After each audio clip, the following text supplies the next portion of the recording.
Comment ça va YouTube? Aujourd'hui dans cette vidéo j'aimerais qu'on discute les gars. On va encore parler des femmes, mais pour un sujet beaucoup plus profond.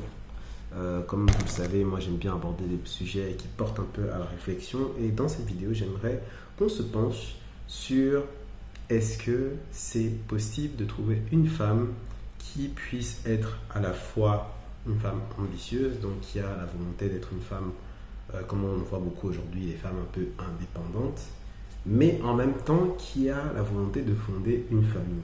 Alors cette idée de vidéo, je l'ai eue récemment parce que je discutais avec une amie sur Instagram qui me disait qu'en fait elle n'a plus le temps des hommes, franchement, tous des menteurs, tous les mêmes, etc. Bon, vous connaissez le refrain, et que du coup elle voulait se concentrer sur elle.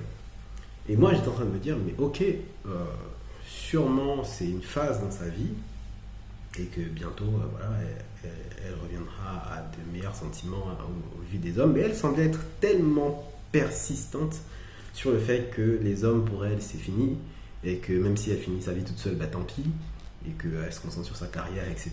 Ok, moi j'ai aucun problème avec le fait d'être carriériste, mais demoiselles, s'il y en a parmi vous qui regardez cette vidéo, j'ai aucun problème à être avec une femme qui a cette vision carriériste, tant qu'elle accorde, donc qu'elle fait la part des choses, mais qu'elle accorde du temps pour notre relation et pour nos ambitions de couple. Donc, j'aimerais votre avis. Moi, j'aimerais savoir, voilà, c'est un débat ouvert, hein. Est-ce que vous pensez que c'est possible d'être en relation avec une femme? Donc là, je m'adresse aux femmes et aux hommes de la chaîne, hein. On est plus de 200, bientôt 300 abonnés, les gars. Réagissez en commentaire, s'il vous plaît. J'ai l'impression des fois d'être seul. Mais est-ce que c'est possible d'être en relation avec une femme qui a la possibilité de construire sa carrière? Donc de nos jours, c'est vraiment dans les couples modernes, c'est l'homme et la femme qui travaillent, donc ça, il n'y a pas de souci à ce niveau-là. Mais est-ce que c'est possible vraiment d'entretenir une relation portée sur une vision commune, de grandir ensemble avec une femme qui a la même ambition d'un homme de développer sa carrière? Parce qu'aujourd'hui, beaucoup de gens diront que le frein, en général, ce sera évidemment les enfants et l'éducation. Et que généralement, quand on tombe enceinte, ben c'est là que les premiers problèmes commencent à arriver, enfin problèmes, que les premières responsabilités, à proprement dire, commencent à arriver, et que ça devient difficile de pouvoir gérer les deux côtés. Donc on va pas rentrer trop dans les détails, mais j'aimerais votre avis sur ce principe, parce que je trouve que c'est un sujet intéressant. C'est un sujet de société qui nous touche tous. Enfin, moi ça ne me touche pas encore, peut-être que parmi vous il y a des gens qui sont déjà parents, mais qui du coup pourront partager leur avis. Est-ce que c'est possible de faire marcher une relation avec sa compagne ou son compagnon, tout en sachant que voilà, quelque part c'est la femme qui donne naissance, donc c'est elle qui risque d'être le plus impactée par le fait d'avoir des enfants? Est-ce que c'est possible de construire une relation sur le fait de pouvoir grandir professionnellement, aussi bien la femme que l'homme, tout en ayant une vie de couple et une vie de famille épanouie? C'est ça la question. Donc je vais essayer de donner mon avis déjà. Personnellement, je pense que c'est possible. J'ai grandi dans une famille où mes deux parents étaient entrepreneurs et salariés en même temps. Donc ils avaient deux activités en plus d'avoir nous, les enfants. La seule différence, c'est que ils avaient la charge de nous éduquer, mais ils n'avaient pas au quotidien la charge de devoir faire toutes les tâches, que ce soit ménagères et les tâches voilà, autres d'entretien de la maison, etc., ou de nous emmener à l'école. On avait la chance d'avoir donc des nounous et des femmes de ménage pour pouvoir s'occuper de toutes ces petites tâches-là. Donc c'est vrai que c'était entre guillemets un luxe quand même, mais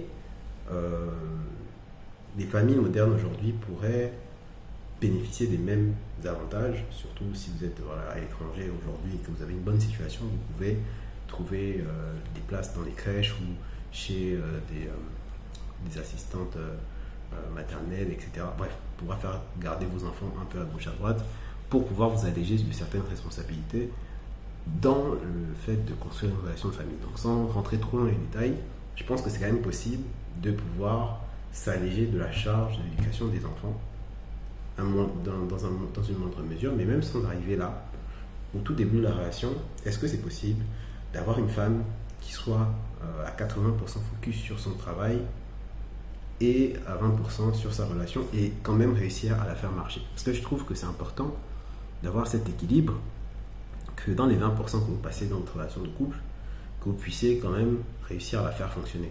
Parce qu'aujourd'hui, c'est vraiment ça le problème, c'est que les femmes qui sont dans cet état d'esprit, elles vont se dire que, écoute, moi je consacre toute ma vie à ma carrière, et tant pis pour les hommes parce qu'ils n'en valent pas la peine, même si la plupart ce sont celles qui ont rencontré pas mal de problèmes relationnels et qui ne veulent plus tout simplement perdre du temps avec les hommes qui leur ont fait perdu, et c'est dommage. Mais je pense que à ces femmes-là, si vous êtes dans ce cas-là, mesdemoiselles, prenez du temps pour vous-même, prenez le temps pour vous recentrer, c'est important de prendre du temps, mais ne fermez surtout pas la porte à une relation parce que le prochain peut être le bon. Je dis ça pour les femmes, ça peut aussi valoir pour les hommes. De l'autre côté, j'ai connu pas mal de déceptions amoureuses, que ce soit pour moi-même ou pour des amis et proches de mon entourage. Et pour autant, moi, le conseil que je donnais à chaque fois, c'est ne prends pas ce cas-là pour une généralité. Parce que ça, c'est le propre de l'être humain qui va considérer que tout est noir à partir du moment où il y a une petite tache. Alors qu'en fait, non, pas du tout. C'est vrai que ça arrive beaucoup de nos jours parce que les mœurs se perdent, en vrai. Mais ça ne veut pas dire que c'est une généralité. Il faut prendre cette expérience comme étant une leçon et essayer d'en tirer le meilleur pour pouvoir s'améliorer la prochaine fois, parce que les torts sont toujours partagés, quoi qu'on en dise, les torts sont partagés.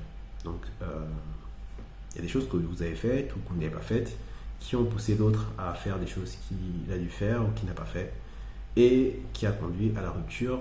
Quoi qu'il advienne, c'est toujours une histoire commune parce que le couple, ça se fait à deux ou ça ne se fait pas du tout. Donc, voilà un peu mon avis sur la situation. Je pense que même si vous êtes une femme et que vous êtes ambitieuse aujourd'hui, ne vous fermez pas à la possibilité de construire quelque chose avec un homme.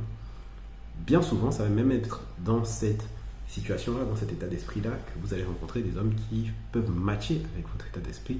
Parce que ce qui est sûr, et ça j'ai même vu ça dans une citation récemment, c'est qu'une femme qui travaille plus que la majeure partie des hommes, ou que la grande moyenne des hommes, une femme qui travaille plus que cette grande moyenne-là, qui est donc très ambitieuse et qu'on va dire, qu'on va traiter, enfin moi j'aime pas trop ce terme, mais en tout cas qu'on va définir en tant que carriériste, mais ce qui est sûr, c'est qu'elle aura du mal à se contenter d'un homme moyen. Et donc, en général, elle va se focus beaucoup plus sur un homme qui a de l'ambition, comme ce que j'en disais dans l'une de mes dernières vidéos, si vous l'avez suivi. En tout cas, elle est ici. Et si vous trouvez cet homme, ça ne pourra vous faire que grandir. Parce qu'un homme ambitieux, croyez-moi, ça aide beaucoup dans une vie. Et même si ce n'est pas votre homme, voilà, si c'est votre ami ou si c'est en tout cas un proche à vous, avoir un homme ambitieux dans son entourage, ça sert beaucoup parce que un homme ambitieux, ça calcule beaucoup de choses, ça fait énormément de sacrifices pour ses proches et pour soi-même. Je sais de quoi je parle, donc franchement, ne vous fermez pas à ce type de rencontre parce que vous pourriez être surpris, les gars. Quand vous regardez la plupart des hommes célèbres, des célébrités, voilà, pas des célébrités artistes et autres, mais plus des leaders d'opinion, des hommes célèbres. On va parler de Nelson Mandela, de Barack Obama, que j'aime bien aussi.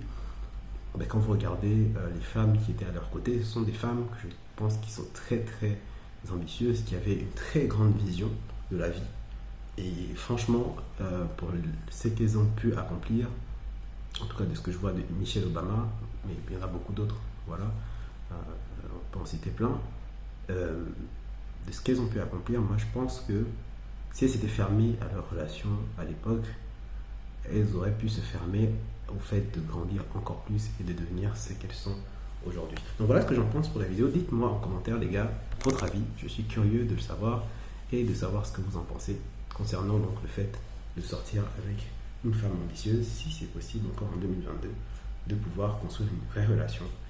Et on se retrouve pour une autre vidéo. C'était Agent AZ. À la prochaine. Ciao.